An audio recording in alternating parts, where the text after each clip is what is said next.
Good afternoon. I'm here today with Deputy State Attorney Peter Feeney. We recently left the courtroom of Judge Terrence McGann. We concluded matters relative to Zakieya Avery. She's 31 years old. She's the biological mother of 4 children who back in January of 2016 was responsible for the death, the brutal killing of 2 of her youngest children and the attempted murder of 2 others. The facts and circumstances of this case, I think, were stunning both to Judge McGann and stunning to Mr. Feeney and myself in terms of the brutality.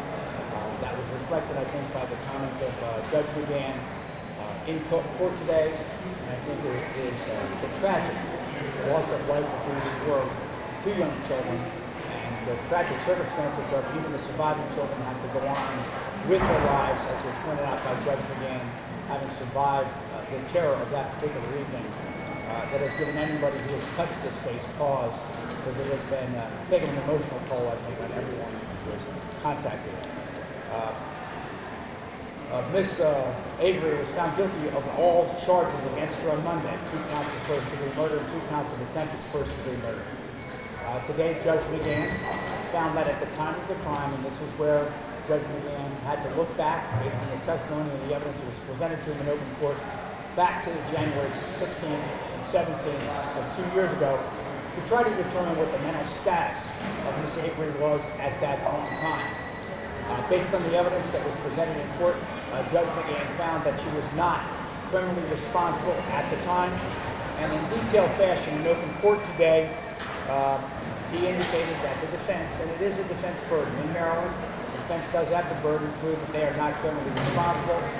Judge McGann found, based on the weight of evidence today, that the defendant was not criminally responsible at the time due to a severe mental illness. Judge McGann mentioned in open court the fact that, independent of the offered explanation, that the deaths and the attacks on these children were precipitated by an attempt of a delusional mother to prepare these children for presentation to God because they had been possessed of demons. That appears to be consistent with the method and manner with which the attack on these children took place. And as if you were present for the presentation of the evidence, you are aware that both women, apprehended by the police the morning following the discovery of these children, both gave similar versions. Ms. Manifa Sanford and Ms. Avery, independently interviewed by police and psychiatrists, gave separate, independent accounts consistent with one another as to the motive, as to why the attack on these children took place. Judge McGann found that the method of the murder in this case was consistent with the offered explanation and reason for why the attack on these children took place. There was, prior to the evening of January 16th and 17th, multiple confinements in mental institutions for Miss Avery. She had been pre-diagnosed prior to the events of that evening with a bipolar disorder. She had had multiple hospitalizations. If you were present in court, you're aware of the fact that not only had Miss Avery suffered from various challenges in the mental health area, members of her family, most notably her mother, had had 22 prior hospitalizations for similar disorders. There were journals that were found discarded in the yard of where this attack took place. Judge McGann cited those journals as confirmation of the delusional, disjointed, psychotic thinking of Miss Avery. Those journals were written in the hand of Miss Avery. They were identified by her mother, and the same types of delusional thought patterns that gave rise to the attack on the children on the 16th and the 17th were reflected in those journals.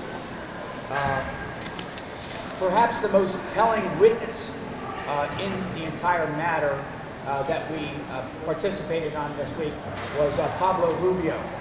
Mr. Rubio was a neighbor of Miss Avery. He was summoned by other neighbors to help rescue 4 children who appeared to be trapped in a car out in front of Miss Avery's home on January 16th night. It was a cold January evening. Neighbors became concerned. Mr. Rubio confronted Miss Avery in the course of the events that were transpiring that ended in these kids' deaths. Mr. Rubio characterized the conduct of Ms. Avery as responding to internal stimuli. Mr. Rubio is a crisis center worker. He's an employee of Montgomery County government who every day works with psychiatric patients and people with mental health challenges. He is well versed in psychiatric symptoms, and it was immediately apparent to him that there was a mental illness in play on this particular occasion, and that the defendant in question was speaking to and responding to things that were not there. Perhaps, as we've looked back over homicides in Montgomery County, in this case in particular, over the last couple of years, one of the continuing patterns that we seem to see, and I don't think this is exclusive to Montgomery County, but it is something that has certainly been very apparent to us, is that the mental health aspect that has played a significant part in a series of homicides in Montgomery County has become all too apparent to us. I know that in our local jails, they indicate to me that as many as 1/3 of all of the inmates at the Montgomery County Detention Facility are in need of primarily mental health treatment. And it is they are, in some instances they've committed criminal acts, but the primary reason for those mental acts is the mental health issue. This is a difficult case. It was not easy for anyone, but I will tell you that we're not standing idly by here with the mental health challenge that exists in Montgomery County. Under the leadership of Phil Andrews in my office, and with the assistance of judges in both the circuit and district courts in Montgomery County, we are becoming better equipped because we are establishing mental health courts, both in the district and circuit courts here in Montgomery County. We've received funding from the courts in Maryland, the specialty courts in Maryland, as well as the county council, and with the support of the county executive, we are going to establish and try to do a better job in dealing with individuals coming to the criminal justice system with mental health challenges. That is a challenge not just for Montgomery County, but I think anyone who's involved in criminal justice across this country. The difference and what happens here today is Ms. Avery has now been committed to a psychiatric hospital. How long will she remain at that hospital? It's an indeterminate period of time. A judge began in open court, commented, and I think it is an appropriate comment, that if this young woman ever came back before him, he would never release her back into the community. However, we do not know exactly how long she'll be incarcerated. As long as she remains a danger to herself or anyone else in the community, she will remain locked up. That will be something, as long as I am state's attorney, we will be fighting to make sure that during the period of time that I'm state's attorney, she stays locked up. The mental health hospital that she is confined to, Clifton T. Perkins, it is a hospital, but it is also a jail. It is a secure facility, same kinds of barriers and fences and safeguards you would have in any jail in Maryland. In addition to it being a jail setting, it is also a location where there is the ability to receive some level of psychiatric treatment by physicians while you are in the jail facility. We very much respect the opinion of Judge McGann in this matter. I listened to him very carefully. I actually listened to a tape of what Judge McGann said before I came down here today. And I think his decision was well reasoned. And as officers of the court, we accept the opinion of Judge McGann and stand ready to make sure that this woman never is released back into the community again. And we will fight on an annual basis to keep her locked up as long as possible in this jail psychiatric facility.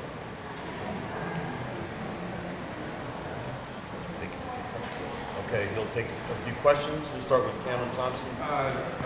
My initial question here are Ms. Avery and Leaf, they've both been committed. Are there going to be steps to ensure that they're not in the same institution, or they actually will go to the same institution. I think the institution itself will have to take steps to make sure that they are kept separate or apart. But they are both committed to the same psychiatric hospital. The institution knows that. As a matter of fact, Manifa Sanford, the co-defendant in this case, was found not criminally responsible months ago. Ms. Avery has been evaluated and been treated at Clifton T. Perkins for the last several months. The reality is they're both there now together. So this is not going to be news to the hospital. I'm sure they'll take whatever appropriate steps they think are necessary to maintain the security of both inmates. Evan with Channel 9. So what is the appeal process like? Do they come back every year, or how often do they come back? I wouldn't call this an appeal process. What happens now, she's committed, and she's committed for an indeterminate period of time. The only time she could ever be released is if she was able to prove that she was no longer a danger to herself and if placed back into the community. I think that would be a very heavy burden for her to do anytime in the near future. And again, I think the comments of Judge McGann would be the judge that would hear this matter. And Judge McGann has indicated in open court, he's not taking that risk. He's not going to release her. And we were back there fighting it. She has the option, and they routinely do this. On an annual basis, she will be evaluated for dangerousness. And depending upon that evaluation, she'd have the right to come in and appear in open court and request a release. I don't anticipate that happening anytime soon. And when it does in fact happen, we know the judge's position, my position as state attorney is the same. We're going to fight to keep her locked up in this jail, psychiatric hospital, for the rest of her life, because I think that's the only place where we as a committee are safe. Chris Gordon with Channel 4. Question. You said you respect the opinion of Judge McGann. Can you explain to the public who might not understand all the nuances why this is justice? You know, our job as prosecutors is to seek justice. I listened carefully to Judge McGann's reasoned decision upstairs.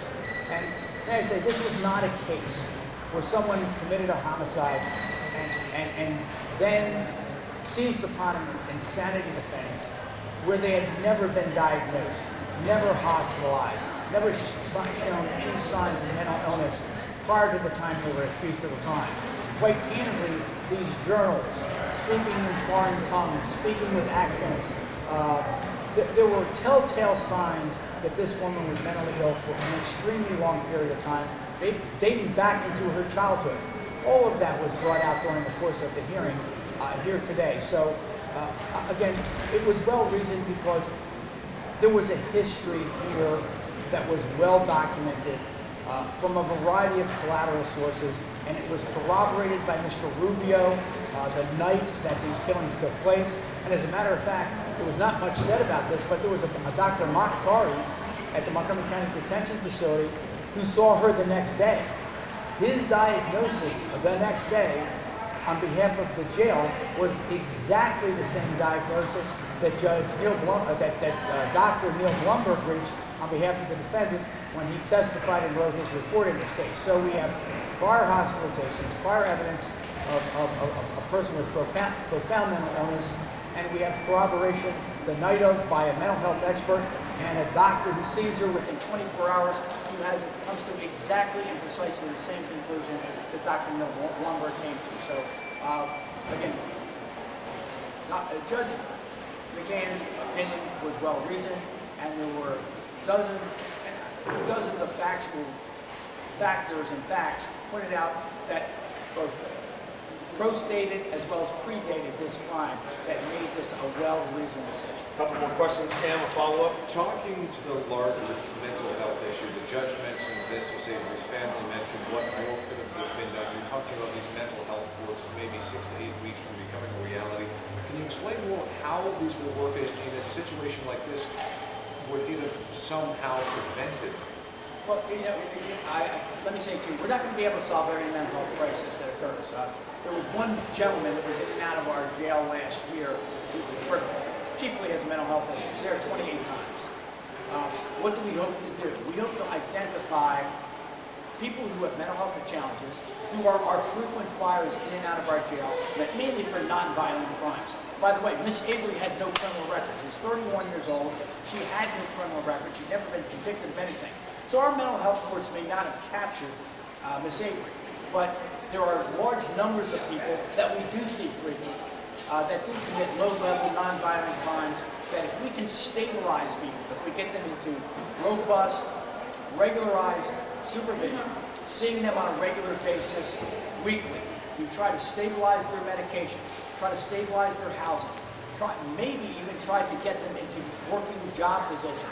We know, looking around the country, the successful mental health court is we're able to do those three things. We're able to break the cycle where an individual with a recurring mental health issue comes back to the court again. Again, it's medication, stabilize housing, and stabilize potentially them with the job, and then we're not going to see that person again. That's our goal, and we're hiring therapists to do that. We're gonna hope that we can give wraparound services for those people that we identify, and we are going to try to make sure that we break that cycle.